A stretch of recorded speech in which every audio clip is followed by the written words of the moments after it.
Hello everyone, good afternoon. This is Dr. Supreet Kaur from University of Delhi. So today we'll be talking about tax equity and its implications, and further on we'll be more discussing about the tax incidents. So starting up with the tax equity, what do we mean by tax equity? See, when we say that we need to have an equitable distribution of tax burdens among different taxpayers, we call it that this is the tax equity, wherein we are talking about that how the distribution of taxes, it should be equitable among different taxpayers.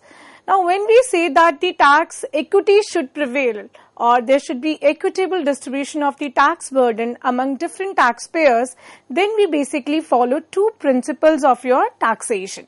So the first very principle that we focus upon is the ability to pay principle. Now, ability to pay principle, it says that, when we say that whatever is the ability of a person, so if he belongs to a rich category of, or if we can say that he is exceeding a certain threshold of the income, right? So his tax bracket should also increase accordingly. So that is what we call it upon, that this is the ability to pay principle, wherein every taxpayer pays according to his or her abilities. So let's suppose any person A, and he is earning income, let's suppose in the bracket of your 10 lakhs and above. So in that case, he'll be paying a larger share of the taxes to the government as compared to a person who is, let's suppose, person B, who is earning a lesser share of income, supposingly 5 to 6 lakh rupees. So then we say that what principle applies herein? It says we apply the ability to pay principle, because the person who is able to pay more, because his income level is comparatively more than the person B, so he'll be paying a larger share of taxes. So herein, when we apply the taxes according to the tax, you could say the payable capacity of the person, then we call it as your ability to pay principle. And when talking about with respect to tax equity, this very principle ensures that there is an equal distribution of taxes. So the person who is earning more, or who is generating more of the revenue from the society, then he is supposed to pay more of the income as the taxes. So that is why we classify it as one of the principle of your tax equity. Now, this second principle, which talks about the benefit principle. As we classify the benefits as the amnesties, that means any income that the person is generating is giving him more and more of the benefits. So in that case, herein the tax equity principle applies in a manner that says that, let's suppose a person is deriving more benefits from the government. In that case, this person will pay a greater share of the income, or the taxes will be paid as per the benefits that he or she is generating from the government revenues, right? So that is why we classify them as the benefit principle, wherein the taxes are paid according to the benefits that the person has received. Now, you must have seen or witnessed the very income declaration scheme that was, you could say, initiated by the government in 2016. Now, what was that income declaration scheme? So, basically, that was a form of your amnesty, and this privilege has been given by the government to all the citizens of India, wherein it is a sort of an amnesty, wherein the government says that in case any person who is having income from any source, right, then in that case, you are given an opportunity, a one-time opportunity, that you can disclose that income, pay the taxes onto that income, and escape from the penal provisions. Now, when we say escape from the penal provisions, means because it is an amnesty that has been provided by the government, and government wants to provide this opportunity so that all those who are remaining outside the ambit of the tax, thresholds or the tax ambit, they in any manner should come under this very, you could say, ambit, right? So, when the government has initiated this income declaration scheme in 2016, the sole purpose is to bring more and more money into the official records, because there is a larger share of the black economy into the nation. So, by providing such opportunities, government says what is, you convert your income As in, let's suppose if a person is having the income as a black income, right? Now the government has given that opportunity to person A that you, under this very scheme of income declaration, you pay the taxes, convert your black income into the white income, and will be running no scrutiny, there will be no penal provisions, and this way the government ensures that there is better tax compliance. So basically this benefit principle says that this may be in form of your any opportunity that being provided by the government, or this may be, with respect to various benefits which the person is deriving from the government. So this very principle of tax equity says that whatever the benefits that you are deriving from the government, you should pay your taxes accordingly. So these sort of your benefit principles, they basically reflect that this is a very good tax system wherein you are ensuring what is, you are ensuring that there is better tax compliance, and rather there is no economic concentration of power in various hands, or let's suppose, it is not limiting the power into with respect to various, you could say, certain specified people. Rather, it sorts of provides a very equitable distribution of income with respect to every person, whether he belongs to a rich class, whether he belongs to a mediocre class, or let's suppose if we put it out in terms of your income tax slabs, so any person, whether he is earning less than 5 lakhs, any person who is earning more than 5 lakhs but less than 10 lakhs, any person who is earning more than 10 lakhs. So that ways we are saying that, tax equity principles relies on to that very fair distribution of the income, and it goes by either your benefit principle or it goes by your this ability to pay principle. Now, when we say benefit principle or ability to pay principle, we further, apply these principles in order to look upon whether the tax equity that is being followed by a nation, it is horizontal in approach or it is vertical in approach. Now, when we say horizontal in approach, we say that there being various taxpayers and they are into similar economic circumstances, right? And then they should bear the same tax burden. So basically, we define horizontal tax equity as taxpayers who all are there in similar economic circumstances, they should bear the same tax burden. That means all those people who are categorized into the same bracket or who are having the same set of their income level, they should bear the same level of taxes. This is what our horizontal tax equity concept follows upon. Whereas vertical tax equity says that taxpayers who are into dissimilar economic circumstances should bear dissimilar tax burden. Now, when we say dissimilar economic circumstances, that means, let's suppose again we take an example of this person A, and he falls into the higher income bracket, right? And there's this person B who falls into a lower income bracket. So in this case, these two tax persons, they are into different economic circumstances, right? One is earning more than 10 lakhs and one is having the income less than 5 lakhs, right? Now, if they are having dissimilar economic circumstances, then this very, concept of tax equity says that they should bear the dissimilar tax burden. That means the tax rate which is applicable to these two people, Mr. A and Mr. B, it should be different, right? But when we talk it from the redistribution of income point of view, then more into the practice we apply this vertical tax equity principle, right? So vertical tax equity says that, the people who are there into dissimilar economic circumstances, they should always bear dissimilar tax burdens, right? And these are the two segregations of our tax equity.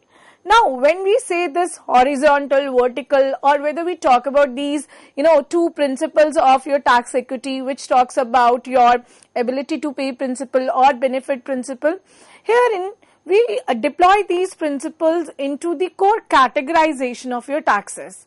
Basically, we see that, okay, taxes are of your two types, direct taxes and indirect taxes. But when we say it, from the point of view of your tax equity, we see that whether the distribution of the tax burden among the taxpayers is such which is leading to a progressive tax structure, or a regressive tax structure or a proportional tax structure. Now what are these your progressive, regressive and proportional tax structure? Basically, let's suppose we take three sort of your people, three persons are there, Mr. A is there, Mr. B and Mr. C. Now, when we say Mr. A, he earns an annual income of rupees 20 lakh, right? Mr. B, he earns an annual income of 8 lakhs and Mr. C, who earns an annual income of 4 lakh. So herein we say that the tax which is applicable in case of Mr. C will be, let's suppose, 8%. In case of Mr. B, it will be 12% and in case of Mr. A, it will be your 15%. Now you can see as we proceed ahead onto this tax or let's say onto this income thresholds, the similar increase is found into the tax that the person is bearing. So that ways we call it as a progressive tax structure, wherein as per the income level of the person, the tax, the corresponding tax burden also increases. So that you see that an increase into the tax percentage will increase as per the increase into the income level. So that is your progressive tax equity structure, because the core purpose is what? That no one should, bear the burden of a person who is, paying less and the burden shifts on to the second person. It should not be like that. Rather, there should be an equitable distribution of the tax burden among all the taxpayers. So that's a core funda behind having this tax equity principle. Now, when we say regressive tax structure, so that's totally a contradictory position, wherein we say, again taking that example of Mr. A, who is earning more than your 15 lakhs, Mr. B, who is earning 8 lakhs, and let's say Mr. C, who is earning 4 lakh rupees. Now, in this case, Mr. A, because he is having a higher income, he is paying the taxes at 8%. Mr. B, who is having the income of 8 lakh, he is paying the taxes at the rate of your 8%, and let's suppose Mr. C, who is having the income which is your 4 lakhs, he, let's suppose, is bearing more of the taxes and he is paying the income at the rate 10%. So that's very regressive in nature, wherein we say the more of the burden is, imposed onto the bottom of the pyramid. That means the people who are earning less, they are paying a greater share of your taxes, right? So that will lead to what? That will lead to inequitable distribution of tax burdens. So that is why we call such structures as regressive in nature, right? So they are totally contrary to your progressive taxes. And the third very category is your proportional. So herein we say, let's suppose again Mr. ABC, they are earning different incomes, but the proportion of taxes that they are paying, right, as a tax burden to the government, it remains proportional. So Mr. A is also paying 10% of its income, Mr. B is also paying 10% of his income, and Mr. C is also paying the 10% of his income. So in that sense, we call it as proportional. That means whatever is your income bracket, you are proportionately paying the same rate of income taxes, so that this tax equity concept, it prevails, right? So basically tax equity, wherein we deploy two different principles. It is your ability to pay principle and benefit principle, just to see, and that there is equitable distribution of your tax burdens among different taxpayers, and then we classify them, whether we talk about horizontal equity or vertical equity. Further we talk upon that they are either progressive, regressive and proportional in nature, right? Now, we have been talking a lot about taxes. What is the, significance of having the taxes in a nation is that this taxes ensures the financial withstanding of a nation. So when we say now what is the financial withstanding of a nation, there is one measure that we always look upon, that is your tax to GDP ratio. So tax to GDP ratio, it represents the size of tax revenue from the government expressed as a percentage of GDP.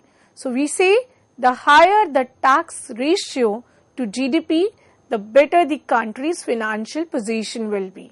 So basically, the very core intent of having a tax policy is to mobilize the resources and mobilize the resources for financing your welfare and developmental plans. Now, when we say this tax to GDP ratio, as we classify that, okay, it reflects the financial position of a nation. So, we see that how many collections of the tax revenue and what ratio does it bear to the GDP.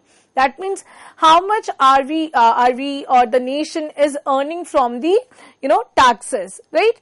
And herein we say that what is the ratio of the taxes that they bear to the measure of national income, and as a measure of national income we use GDP, right? We don't use GNP because we can take gross national product, net national product, but we are not taking it because when we take this very GDP now, that means we are avoiding those statistical computations with respect to changing values of your depreciation, right? So that's a more a reliable measure when it comes to using a measure of national income.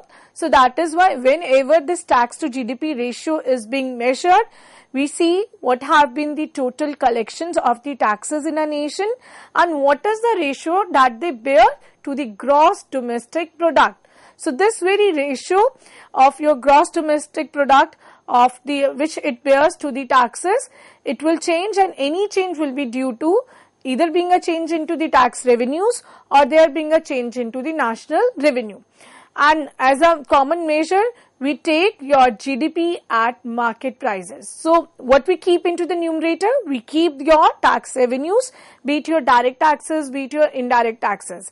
And as a denominator, we use GDP at market prices, so that it avoids that estimation of depreciation which is subject to change. And this very measure is very reliable, and you can it is very readily available also, because government do have that database. Anyone can track upon and see that what is our tax GDP ratio, and since we have the record of our tax collections and also the corresponding measure which is our GDP at market prices. And this very measure of understanding about the financial withstanding of a nation, it is very widely used. That means this very measure is not just being used in India, but it is being used globally because it is very reliable, and it is sort of such a measure which is very easily understandable. So one can easily figure out that what is the financial withstanding of a nation. And basically these ratios are also used to analyze the trends into taxation, whether with respect to different sectors, whether with respect to different time period, right? So we can make for the same period different cross section analysis, or let's suppose for the same time period we can go for the time series analysis. So this is an index of your relative tax burdens, and which is there over a period of time. So tax GDP ratios, they are basically to understand the financial position. They are there to understand about what have been the total tax revenue collections of the government over the period, so that you can make that time series analysis that with the increase in the income, with the increase in the standard of the living, has there been a change into the revenue collections or not, right? So that indicates whether these measures they will indicate whether they are being a good financial position or they are being a good earning from the taxes or not, right? Now, since we have been talking about this tax equity and its very relevance of your taxes in an economy, right? There are certain canons of taxations, and when we say canons of taxations, it means the characteristics of taxation structure in a nation. So when we say that these are the canons of a taxation in an economy, or these are the 4 canons of taxation that one must abide by, that means these are the guiding principles, these are the guiding rules, so that the tax collection system is made very effective and altogether functional. Now let's suppose we say that we need such a tax structure which is very defined, which is less less ambiguous in nature, which is simplified, which is easily understandable. Then we say that we need to define that how this tax structure should be made out. And in order to make that tax structure, we need to follow some abiding guidelines or some rules or the principle so that this entire system becomes functional and effective and efficient also, right? So Adam Smith, he gave 4 canons and he mentioned about those 4 canons in his famous book which is known as Wealth of Nation, and he talks about them also as Adam Smith's canons of taxations, right? Now when we say canons of taxation, as I told you that these are the characteristics of a taxation structure. So we have 4 canons of taxation. Number 1 is your canon of economy. So when we say canon of economy, that means least paperwork. It is more economical in nature, and in order to complete the process, there is less number of staff which is required to do the verification purpose, right? And so that your wage bill is not high, which means that, if your processing is very complicated, imagine how much time period it will take for an officer to scrutinize the forms and to see whether they are, reliable ones, or there stands any discrepancy, there stands any rectification, mismatch. So that means your structure should be such which is more simplified, so that least paperwork is there. It is very simple to understand, and you require as much as possible the least number of your administrative staff so that it can be, handled very quickly. Now presently you can see with the digitalization in the economy, all your ITR, specifically your ITR 1 and ITR 4, they are made very simple. Now you can file your ITR 1 using your mobile phone without requiring any internet. So the government has made it very simpler. All you need to do is what? You need to send a SMS, right, to the given numbers, and that is, that much simpler that you can simply file your return within, let's suppose, 10 minutes. So this very principle of canon of economy is actually being practiced in India in true spirit, because government is more and more going towards the digitalization. It wants to make it very simple. Earlier there used to be a voluminous, a manual forms that needs to be filled for income tax, but now you can see government has made it a very simple one. All you need to do is put in your credentials onto income tax website and just see for that, okay, it will be auto-populated also. Auto-populated means you just punch in your PAN card number, right, and you punch in your credentials. All the details will be auto-populated, that what is the, salary that you, to earn. So that database is provided by your employer. So that is why it is automatically populated onto your portal that, okay, you have been employed, you are employed at, let's suppose, ABC Limited, और ABC Limited ने आपको इतना salary दिया, इतना TDS deduct करा, वो automatically वहाँ पर reflect हो जाएगा. Similarly, if you are having any bank FDRs, so it will show you that, okay, this is the amount of your FDR, this is the taxes that have been deducted by the bank, this is your total estimation of taxes, and supposingly you want to claim for any, LIC under section 80C, you can just simply put in the amount and just see for whether it matches the same, and simply submit it, and you can use your EVC code to verify the same. Aadhaar enabled OTPs are there. So now there is no mess of using those digital signatures. Rather, the government has made it very simple. Government says that as much as possible, let's just make it simple so that the entire cost, that entire administrative cost is low, that cost of collection comes out to be the, least possible, and in that ways, people will be more inclined to, automatically or voluntarily file their returns. So that will also enhance the tax compliance, since the paperwork is the least and it is very simple to comply upon. So that is why this very canon of economy, it is very crucial, because it helps you reduce down onto the cost, and even the penalties, they will not be heavy, because people will not resort to tax evasion. Rather, people voluntarily will be complying with the tax structure. They will be, themselves going for filing their returns, because they know that it is very simple. They do not require any CA to validate the same, to audit the same, or scrutinize the same. So that ways in India we are actually using or putting it into practice this very canon of your economy, right? So we'll be continuing about the 3 other canons of taxation in the next segment. Thank you.